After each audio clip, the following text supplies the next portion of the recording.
সাবেক উপদেষ্টা আসিফ মাহমুদ তিনি একসময় আমাদের সাথে রাজনীতি করেছেন এবং তার সাথে আমাদের সখ্যতা রয়েছে। তিনি পদত্যাগ করার আগের দিনও তার সাথে আমাদের বৈঠক হয়েছে। গণ অধিকার পরিষদে আসার ব্যাপারে তিনি ইতিবাচক, কিন্তু এখনো পর্যন্ত চূড়ান্ত কোনো সিদ্ধান্ত হয়নি। তিনি যদি আমাদের সাথে আসতে চান সেক্ষেত্রে তার যোগ্যতা এবং তার মর্যাদা অনুযায়ী আমরা তাকে সম্মানিত করব।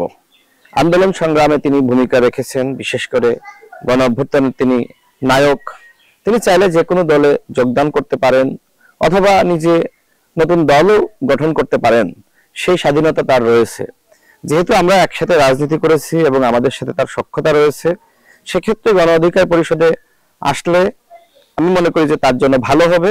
আমাদের সাথে যেহেতু আগে থেকেই সম্পর্ক রয়েছে, আমাদের সাথে একসাথে উঠা বসা রয়েছে, তিনি সহজেই আমাদের সাথে মানিয়ে নিতে পারবেন, যেটি অন্য দলের ক্ষেত্রে তার জন্য আসলে কঠিন হবে। তো তিনি সিদ্ধান্ত নিক তিনি কি করতে চান। তিনি যদি মনে করেন যে গণ অধিকার পরিষদে আসবেন, তিনি আসতে পারেন। গণ অধিকার পরিষদের দরজা তার জন্য সবসময় খোলা রয়েছে। তিনি উপদেষ্টা ছিলেন, সরকারে থাকলে সমালোচনা হয়। তার বয়স তো খুব বেশি না, বয়সে তরুণ। এই বয়সে তিনি হয়তো বেশ কিছু ভুলভ্রান্তি করেছেন। আমরা মনে করি যে বয়স বাড়ার সাথে সাথে তার পরিপক্কতা বাড়বে, তিনি অনেক কিছু বুঝবেন, শিখবেন, দেখবেন। তো আমার কাছে মনে হয় তার এই ভুলভ্রান্তিগুলো নিয়ে এই মুহূর্তে আলোচনা করা এটি আসলে সমীচীন নয়। আমি দেখলাম অনেকে তার সমালোচনা করছে। আমার কাছে মনে হয় যে যেহেতু তিনি গণ অভ্যুত্থানে ব্যাপক ভূমিকা রেখেছেন, ফ্যাসিবাদের বিরুদ্ধে লড়াই করেছেন, এবং ওই যে 5 আগস্ট হাসিনার পতন হলো, এই যে 6 আগস্ট ঘোষণা ছিল, তো আন্দোলনটা আসলে বা লং মার্চ 6 আগস্ট নয়, 5 আগস্টই লং মার্চ, এই সিদ্ধান্ত কিন্তু আসিফ মাহমুদের ছিল। অর্থাৎ তিনি একটি সাহসী সিদ্ধান্ত নিয়েছিলেন, এবং যে সিদ্ধান্তের কারণে স্বৈরাচারী শেখ হাসিনা সরকারের পতন হয়েছে। তো আমার কাছে মনে হয় যে তার প্রতি আমাদের ভালোবাসা দেখানো উচিত।